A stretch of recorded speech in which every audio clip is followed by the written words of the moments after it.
দিনের বেলা সহবাস করলে দুইটা লাভ হয়, দুইটা উপকার হয়। আপনি আপনার স্ত্রীর সাথে সহবাস করার কারণে দিনের বেলা তখন আপনাদের দুজনের যৌন চাহিদা শেষ হয়ে গেছে। তখন আপনার স্বামী মনে রাখতে হবে, যেহেতু আপনার স্বামীর যৌন চাহিদা শেষ হয়ে গেছে, এই দিনের বেলা যদি আপনার স্বামীর সামনে অন্য কোনো মহিলাও যদি আপনার স্বামীর সামনে পড়ে, তারপরও সে তার দিকে কুদৃষ্টিতে তাকাবে না, জিনার দৃষ্টিতে তাকাবে না। কারণটা কি? সে আপনার সাথে কিছুক্ষণ আগে সহবাস করে আসছে।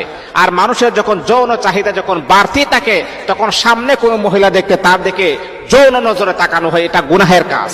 2 নাম্বার লাভ হলো, দিনের বেলা সহবাস যদি আপনি করেন, আল্লাহর রাসূল আমাদেরকে বলে দিয়েছেন অনেক নেকি আপনি পাবেন। কেন আপনি নেকি পাবেন? যেহেতু আপনি আপনার স্বামীকে পরিপূর্ণ তৃপ্তি আপনি দিয়েছেন, আপনার স্বামী আজকের দিনে আর কোনো গুনাহের কাজ করবে না, অন্য কোনো মহিলাদের দিকে কুদৃষ্টিতে তাকাবে না, জিনার নজরে তাকাবে না। এই জন্য আমার প্রিয় বন্ধুগণ, মা